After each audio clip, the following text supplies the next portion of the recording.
Hey guys, this is FPL Tips and welcome back to another Fantasy Premier League video here on my channel. In this video, we'll be analyzing Game Week 4 and discuss how my team performed in it. Before we begin, I just want to remind everyone that most of the players are on international duty and will be playing in the Nations Cup. There's a high chance that some of them get injured, so would recommend you to hold on to those moves till Wednesday and not worry about price changes much. Also, there's a lot of COVID cases coming up, so it is best to make the transfers as late as possible. That being said, let's get started. We had a decent overall game week despite a poor captain selection at the end. The team scored 58 points and resulted in a 600,000 green arrow. In goal we have Martinez. A stellar performance by Aston Villa and 6 saves by Martinez resulted in 3 points.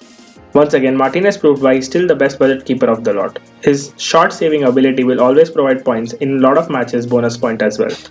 Talking about Aston Villa versus Liverpool, Villa fully deserve credit for the performance. The signings of Watkins and Barkley played a huge role in the victory.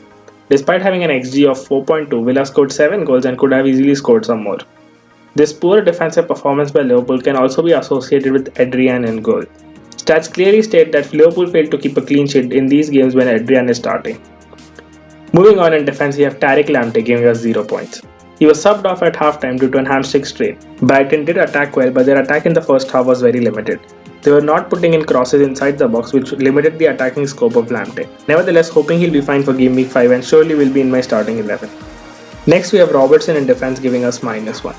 I was hoping for more involvement from Robertson, but since Jota was playing in an inside winger role, Robertson was pushed into a wide role, not allowing him to lot of chances on goal. He put 11 crosses, had only one shot in the entire game, which was 2 off target. Liverpool clearly had defensive woes in the entire match, conceding 7 goals. Villa outplayed them by targeting Liverpool's right wing as Trent in most occasions failed to track back, and Villa flooded the right wing with Watkins, Grealish and Barkley making runs in that area. Also, Adrian has kept only 3 clean sheets in his last 18 matches for Liverpool and letting 12 individual error goals. Clearly with Alisson out, this might not be the best time to develop on the Liverpool defense. Lastly in defense we have Saiz, finally a clean sheet for Wolves. Although I would consider myself lucky to get away with the clean sheet as Kamara missed a late big chance for Fulham. With no Marcel or Vinagre in the team, Saiz started in the left wing-back role but was limited wide of the pitch.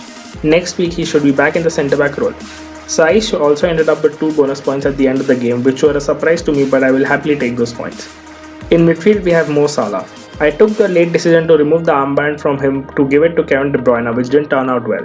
Salah scored a brace against Aston Villa and once again posted numbers which state that he clearly performs better in the absence of Mane. Salah had 2 big chances and 2 shots on goal. These numbers also clearly state the form in which Salah is. He is very clinical and looks like a must-have in the team. With Liverpool wanting to bounce back from that loss, Salah against Everton is going to be a very good match. Moving on, we have Kevin De Bruyne. As soon as we saw the lineup, we knew with only one CDM in the City lineup, Kevin De Bruyne is going to play deep. Leeds United completely outplayed Manchester City. Kevin De Bruyne was restricted to the very centre of the pitch, not allowing him to run forward or give cutting-edge passes. Kevin De Bruyne created 0 big chances in the match, but did hit the post very early in the match. He also had an expected goal involvement of 0.45. Although once Torres was subbed off, City switched to a 4-2-3-1 in which City did show a glimpse of attack. But the Leeds United squad definitely outran the City squad, and around the 80-minute mark we could see the City squad getting slow due to tired legs. Apart from Kevin De Bruyne, only Sterling had a better stat with an expected goal involvement of 0.8 and is definitely a player to watch out for considering that City's next 2 out of the 3 games are away from home. In the next match against Arsenal, I'm expecting Pep to play Kevin De Bruyne in an attacking role. For the ones who own him, it is a must hold on. Foden started Game Week 4 besides Raul Jimenez in a 3-5-2 formation but soon disappeared in the game. He had only 29 touches and 1 successful dribble in the entire match. He had an expected goal involvement of only 0.18. Podence failed to register any shot in the entire game. Wolves overall were poor against the struggling Fulham side. Their next match is against Leeds and is going to be a very tough trip for them, and if anyone is on wildcard, I would suggest to avoid the Wolves asset altogether. James Rodriguez is the highest point scorer in my team, providing 18 points. He managed 2 goals and an assist in the 77 minutes against Brighton. James created 1 big chance in the game and had 4 shots. We saw a change of role for him once Richarlison was subbed off. He was given the liberty to get much forward inside the box. With Richarlison fit and available for Game Week 5, we can yet again expect his involvement inside the box to reduce, but he will still possess the assist threat as usual. In attack, we have Chris Wood, yet again a disappointing performance by him, and Burnley. Sean Dyche to me looks like the first manager who will get sacked this season unless Burnley improved drastically. Burnley failed to record even a single big chance in the entire match. Wood had 2 shots from inside the box, 1 on target. With Barnes back now, Wood will no longer take the penalties and it makes a strong case to remove Wood. Antonio, Bamford, Watkins all have posted better stats than Wood, and maybe it's time to move on. Next, we have the man in form, Dominic Calvert-Lewin. Get another goal from him this week. He's the most informed player this season in all competitions, and hopefully he returns back from the break without an injury. He had 3 shots in the game, 2 being on target. He also made 2 key passes which could have been an assist too. For me, he's a no-brainer must have in your team. And lastly, Raul Jimenez yet again gives us 2 points. The problem with Jimenez has become his role in the team.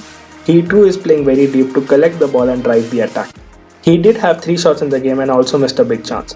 He could have easily assisted Podence with a very clear and easy pass but tried to shoot and his shot got blocked. I feel the reason for his poor performance is the role assigned to him and the lack of delivery to him. We'll still be giving him a chance against Leeds, but I'm planning to get him out soon. Another game that caught my eye and is worth discussing was the Leicester vs West Ham game. West Ham yet again kept a clean sheet and won the match. The 3 at the back defensive setup does not seem working for Leicester. We saw how easily West Ham were able to cut through that defense through the over the top long balls and through balls. Antonio, Bowen and Souček were the players that caught my eye the most. Antonio scored a goal and had 3 shots on goal, all on target.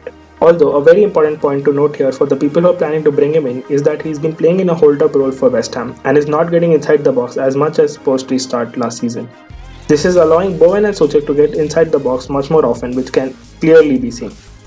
From Leicester, Justin still looks defensively weak and teams are trying to exploit that side of the pitch. Also, in this match too, Vardy failed to impress and only 1 shot off target in the entire game. Vardy to me still isn't the best to go for, but I wouldn't remove him before his match to Aston Villa. That brings us to the end of the video. Comment down below any other topic you want us to make a video on. If you like this video, make sure you hit the like button and do share it with your friends. Also, I'll be soon putting out a wildcard draft, so if you haven't subscribed to the channel, please subscribe to the channel and hit the bell icon so you get notified for the future videos and stream. Also, make sure you follow us on Instagram at fpltips__. We post stats like expected goals, shot inside the box, points per minute, captain picks, injury updates, predicted lineups and much more. That's it from my side. This is FPL Tips signing off. Cheers.